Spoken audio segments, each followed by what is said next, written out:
Summary of 12 Rules for Life by Jordan B. Peterson. Introduction. Wouldn't it be great if someone handed us a guide which explained very clearly what the rules of life were? Wouldn't that save us so much time and guesswork in trying to figure them out? Well, Jordan B. Peterson believes that a simple handbook of rules for life exists, at least now that he's written it. And there are only 12 of them.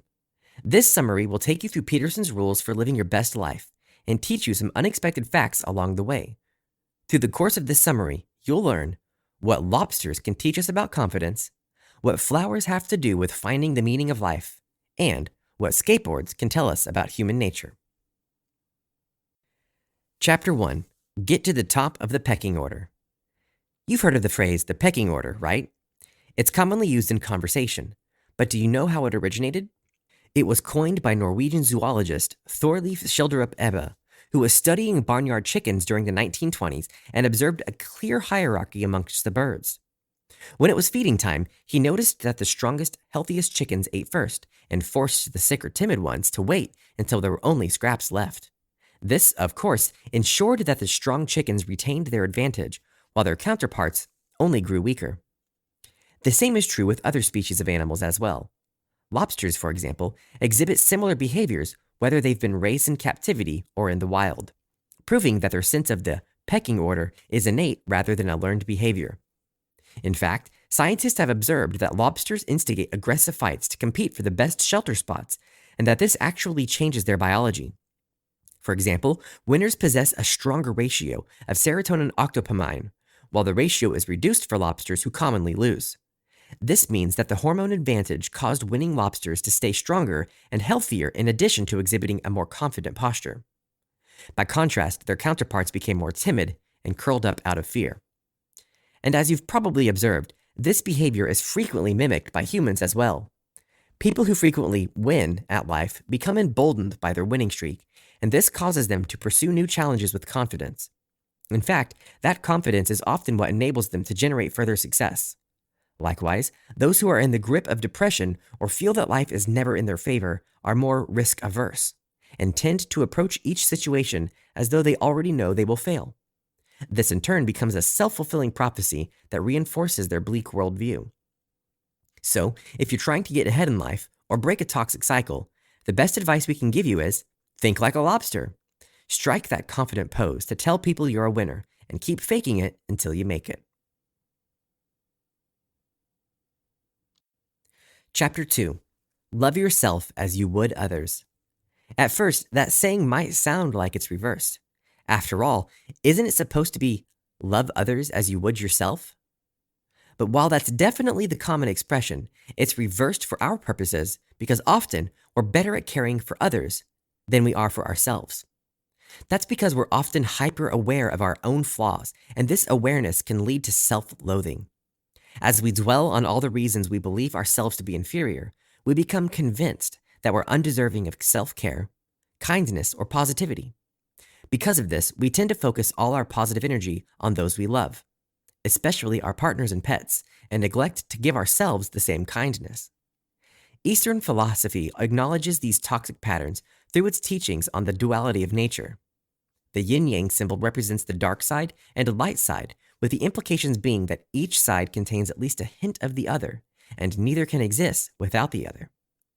Eastern philosophy also posits that harmony can only be achieved by embracing both and seeking out healthy balance between the two. This balance can be attained by avoiding extremes and illustrated by an example of a parent and their child. Let's say that a parent only wanted the best for their child and was desperate to prevent them from experiencing anything bad.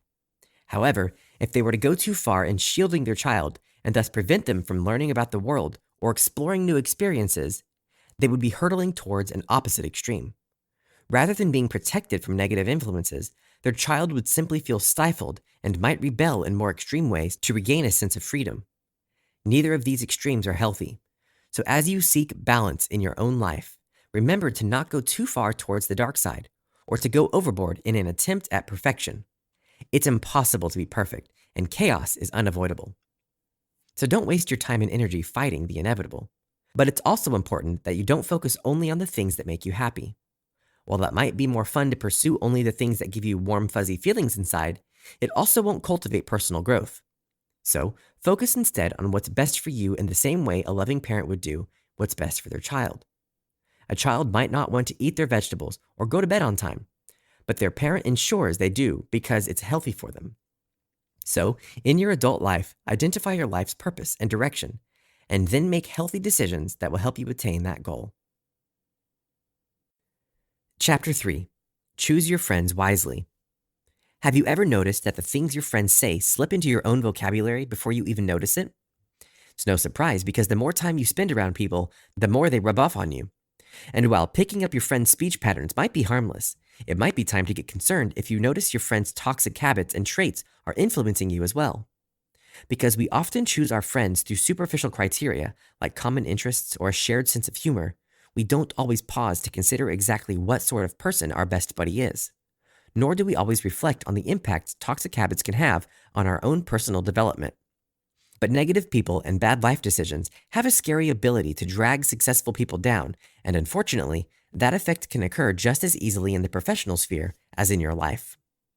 For example, many managers and professionals think that putting an underachiever on a group project with high performers will build that person up and encourage them to emulate their counterparts' best practices. However, studies have shown that the opposite effect is actually more likely, and the successful teammates will be brought down by the negative influence. And that's why it's so vital that we surround ourselves with positive people who actively cultivate good habits in their lives. So, remember that exercising discernment isn't the same thing as being snobby or judgmental. Rather than dismissing prospective friends because of petty factors like their sense of style or socioeconomic differences, you're actively seeking people who will help you effect positive change. And the beauty of such a partnership is that it's mutually beneficial. A good friend won't allow you to wallow in self-pity or engage in negative self-talk, and they'll call you out when they see you developing toxic behaviors. And in turn, you'll do the same for them. Because you're both seeking to improve yourselves in the world around you, your friendship will literally help you both become your most amazing selves. So, choose your friends wisely. Chapter 4. Beat your own personal best. How often do you catch yourself comparing your success in relation to that of others? Whether it's with the intent to build yourself up with statements like, well, at least I did better than she did, or to discourage yourself with such comments as, I'll never win that award like she did. This thought pattern is beyond toxic. That's because comparison is a killer of progress. As such, it's important to clarify here that comparison and self-criticism are not the same thing. Self-criticism is healthy to a degree because it invites you to realistically take stock of your flaws and identify areas where you can improve. This is what motivates us to work towards a brighter, more successful future. But self-criticism takes an ugly turn when it's distorted by the lens of comparison. Because instead of asking ourselves what we can do to improve upon our own personal best, comparison causes us to measure ourselves by the standards of others. This worldview eliminates the moments of incremental growth that shape our journeys along the way, replacing our progress with a black and white filter of either success or failure. And if we find that we don't measure up to others, we determine that we failed. But nothing could be further from the truth. Because if we were to take a step back and look at the big picture, we would be able to clearly see every part of ourselves and acknowledge the small, personal milestones that define our growth as individuals. Sure, maybe your coworker got that promotion instead of you. But maybe instead of prioritizing your career, you were developing your relationship with your family because that's what was right for you. So, stop comparing yourself to others and instead judge yourself against your own prior accomplishments. Are you better today than you were yesterday? Do you want to be better tomorrow than you were today? If the answer is yes, and it should be, then this is the secret to keeping yourself on the right track. Because when you compare your present to your past, you'll recognize that you're growing in the ways that are right for you at the speed that suits you best. You'll be able to acknowledge those small moments of growth that are critical in the development of your best self, and you'll be able to appreciate the unique facets of your life that make your progress specific to you. So, evaluate your personal progress only by the standards that are applicable to you. And as you take stock of your development, think of yourself as a home inspector. Just like a home inspector, you'll analyze everything from bottom to top, determining whether a problem is a cosmetic fix or a structural flaw. Make a list of everything you find that needs to be improved, and then attack it, renovating yourself the same way you would a house. The best part is that when you are so focused on becoming the person you need to be, you won't have the time to think about comparing yourself to others. Chapter 5. Raise a kind and responsible child. The right way to raise our children is one of life's biggest quandaries, and it torments a lot of parents as they struggle to get it right. Because our children come into the world as blank slates, we're often paralyzed by the question of what to write on the people who will impact future generations. Neubauer suggests that the starting point for answering this question is to acknowledge innate human aggression. We all know how nasty kids can be to each other. Pretty much everyone has a bullying story from at least one person in their childhood. So what if our primary concern was simply raising kind kids? Neubauer asserts that cultivating kindness requires more than being a friend to your child. In fact, successful parenting demands taking the risk that there may be times when your child doesn't like you.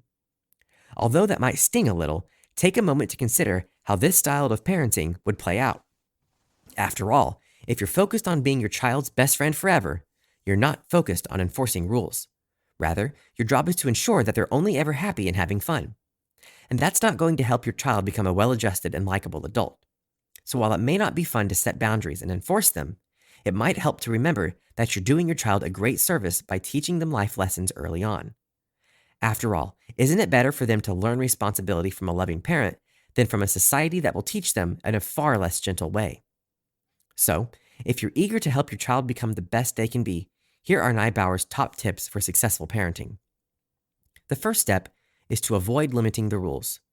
While rules are absolutely necessary, if you have too many, your child will become frustrated and feel as though they're surrounded by obstacles. So instead of controlling their lives down to the minutiae with rules like, your socks always have to match, or you must always be in bed by this time, focus on practical, real-world rules like showing respect, being kind, and never using violence unless in self-defense. Remember that these rules will help shape your child's core values, and honestly, would you rather have a child who's loving and respectful, or a little monster whose socks always match? The next rule is to always use the least amount of force necessary. So, make sure you set clear rules with equally clear consequences, and take care to make the punishment fit the crime. Knowing which punishments will be most effective for helping your child learn the consequences of their actions also requires an in-depth knowledge of your child. So get to know the unique person they are and understand when only a verbal correction is necessary and when to take away video games for a week. The third tip is to stand as a united front.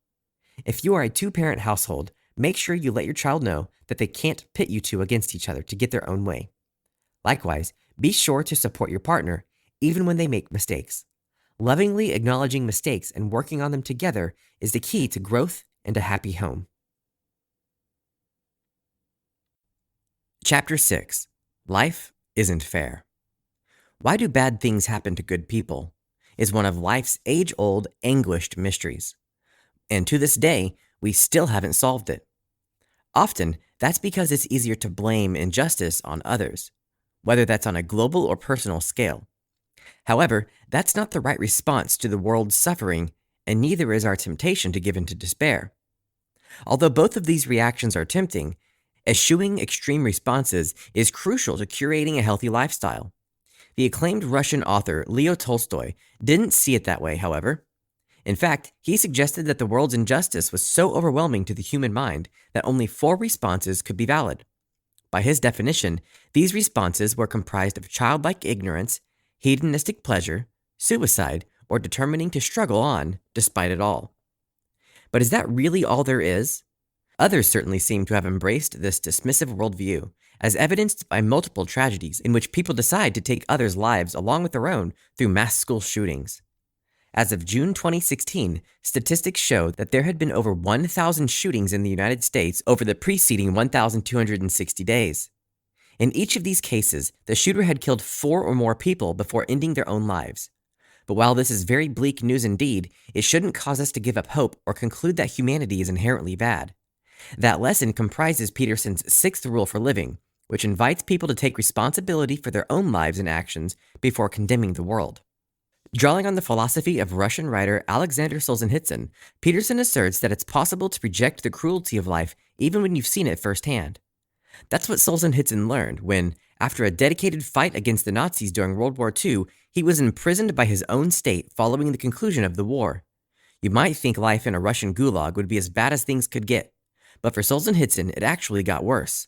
While serving his sentence, he also found out he had cancer. However, despite it all, Solzhenitsyn resisted the temptation to become angry and bitter, preferring instead to focus on the good in humanity. He spent his time in prison seeking opportunities to contribute something meaningful in the time he had left. That mission included authoring the book The Gulag Archipelago, a scathing exposé of Soviet internment camps. Not only did this book give Solzhenitsyn added purpose in life, it also played a vital role in demolishing public support for Stalin's brand of communism. Chapter 7. Seek Sacrifice Over Instant Gratification. Have you ever heard the story about the monkey who got his hand caught in the cookie jar? Although his hand could fit into the jar, it was too big for him to slip it back out while also holding a cookie. Because of this, the monkey was forced to choose between giving up and freeing himself from his predicament or holding on to his treat. The story ends with the monkey being captured by hunters, with the moral suggesting that greed is a trap which ensnares us. Chances are, you've probably witnessed similar behavior in human beings. The temptation to pursue what we want, even when it will lead to negative consequences, is a pretty universal experience. But giving into that desire doesn't really make us better people, does it? Unfortunately, this life lesson is connected to our previous chapter because unhealthy choices are often side effects of despair. If we view the world as bleak and miserable, we naturally seek to alleviate our depression by pursuing any pleasure that will make our existence more bearable. This often leads to the justification that something can't be wrong if it makes us happy, and that type of rationalization can be a gateway to very bad decisions. So how can we combat this? Peterson suggests our best recourse is to pursue sacrifice over instant gratification. That's because sacrifice puts better things into the future through relinquishing instant pleasure in the present. And we sort of know that already. After all, we sacrifice things we'd rather be doing to go to work every day and earn a living. But that type of sacrifice is still in the interest of personal gain, because we do it to facilitate our own survival or save for the promise of a vacation later on. However, Peterson argues that true sacrifice, the type we need to pursue in order to become kinder, happier, and more well-adjusted people, is defined by the things we do for others. So instead of pursuing selfish, instant pleasures, consider giving up a bit of your time to volunteer and make a difference in someone else's life. When you concentrate on the good you can put into the world, you take a break from your negative worldview and allow yourself to be driven by positive influences. You might find it helpful to think of the lotus flower as an inspiration. This plant starts its life at the bottom of a muddy lake and slowly rises to the top in small increments of growth until it bursts through the water to blossom in the sun. You can experience the same type of growth by prioritizing sacrifices for the good of others over instant gratification, because selflessness not only reinvents your worldview, it makes you a better person. Chapter 8. Stop lying, even to yourself. We all tend to lie to ourselves in one way or another. Whether it's by telling ourselves we're going to meet a certain goal without putting any work toward it, or in deluding ourselves about our flaws, we're all liars. The Austrian psychologist Alfred Adler called this habit life lies, and defined them as the things we say and do to get what we think we want. That distinction, what we think we want, is important because it acknowledges the fact that we often trick ourselves into craving things that ultimately aren't good for us. The same is true of our ability to convince ourselves that we already know everything we need to know. This is an especially insidious lie, because if we assume we already have the right tools for self-improvement, we lose all willingness to learn and grow. So Peterson's 8th rule of living is, stop lying and tell yourself the truth. Hone your self-awareness and learn to recognize when you're telling yourself one of those life lies, and then work to fix it. Realigning your goals and your personal truth can help you get your life back on track and be honest about your progress. Chapter 9. Engage in healthy debate. If you spend any time on social media at all, you know it can often be a hotbed of conflict and scathing criticism. People often take offense far too quickly and lash out by spewing hateful things at random strangers on the internet. This behavior has, regrettably, come to characterize the state of conversation in our society and is an utter perversion of what healthy debate used to mean. Reclaiming your ability to engage in genuine conversation requires returning to the truths of ancient Greek philosophers who understood that respectfully challenging someone's idea is not the same as attacking that person. Following this method taps into Peterson's ninth life lesson, which is to listen to what others have to say and assume that you have something to learn from them. Instead of treating your conversation as a competition, looking for opportunities to prove that you're right and the other person is wrong, or looking for reasons to take offense, simply focus on listening. You might disagree with someone else, and that's okay. Even in those cases, you should still approach all conversations by following the simple method of listening and then summarizing to recap what you have heard out loud. Rephrasing what you understood in your own words is a great way to communicate with the other person and ensure that you heard them correctly. It also shows that you care to truly hear and take in what they're saying. Chapter 10. Confront complexity with clarity. It's no secret that life can be confusing, and our relationships with others can sometimes be even more complicated. However, we can alleviate part of that confusion by acknowledging that sometimes the reason we fail to understand things is because we only pay attention to the details that interest or make sense to us. And while that's a natural human inclination, after all, we're not physically capable of thinking of everything all the time, our inability to see the big picture can often make the world feel extra chaotic. That's why we need Rule 10. Use precise language. Confronting the world's complexities with the clarity of precise language is invaluable because it helps us to break down complex concepts into simple, bite-sized nuggets of information that we can understand. By simplifying the situation through precise terminology, we can establish order in our lives.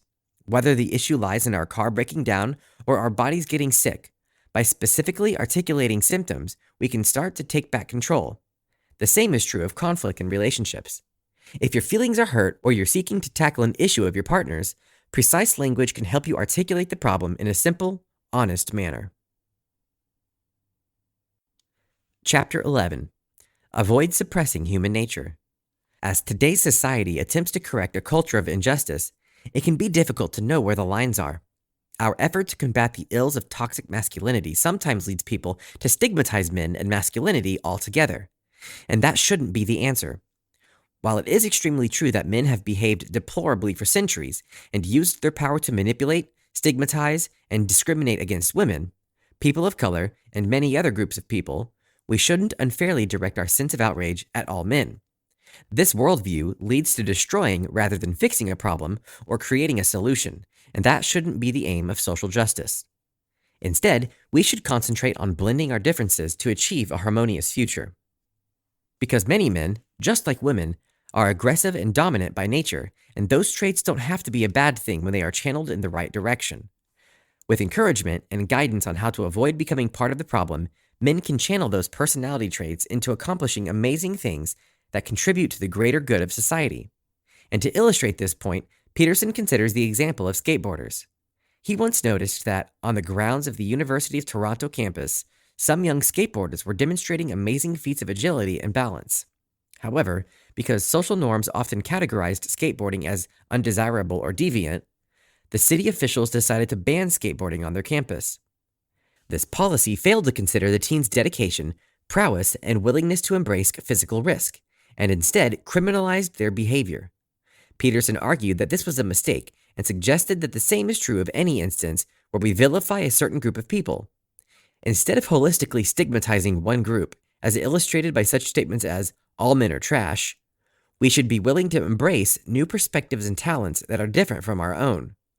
Ultimately, that is the worldview which should drive our society, because it invites us to make rules that protect us without suppressing the good qualities that different people can bring to the table. That's why life lesson number 11 is, don't bother young skateboarders. So whether it's skateboarding or men being persistent and aggressive, we shouldn't criminalize behavior unless it's actively hurting someone else, because then it really is a part of the problem. Chapter 12. Celebrate the little things. We've already touched on the fact that life is often full of sorrow, but it's important to remember that life is also full of joy. The key difference is that where sadness often threatens to overwhelm us by smacking us in the face, we have to look a little harder to find joy. Peterson knows this firsthand because his daughter has battled severe arthritis since she was 6 years old. This degenerative disease has filled her childhood with extreme pain, frequent injections, and multiple invasive surgeries to replace her entire joints. If you're reading this and feeling that life is unfair, you're right. There's nothing fair about an innocent child suffering so much pain. But Peterson asserts the darkness of these moments should only strengthen our motivation to seek out the good in life. That's why rule number 12 is make the best out of even the smallest joys that life has to offer. In his own experience, Peterson has discovered that relentless positivity is the only way to sustain yourself through even the darkest of times. Because although he is deeply affected by his daughter's suffering, he's grateful that after years of pain, she finally found a physiotherapist who was able to help her achieve greater mobility and develop a life with a lot more normalcy and a lot less pain. Although he knows she's not fully out of the woods yet, and that more complications may arise down the road, he's grateful for the small mercies in her life and seeks to keep them both positive. To that end, he advises readers to always avoid getting bogged down by sadness and keep an eye out for even the littlest things that can make you happy. Like petting a random fluffy cat you meet on a walk. Final summary. Life can be confusing, and much of our time on Earth is wasted in the pursuit of figuring out what we should be doing and how we can make the right decisions. However, Jordan Peterson hopes that we can learn from the questions and mistakes of the past and live our lives through 12 simple rules that can cut out the guesswork and make us happier. This has been a summary of 12 Rules for Life by Jordan B. Peterson,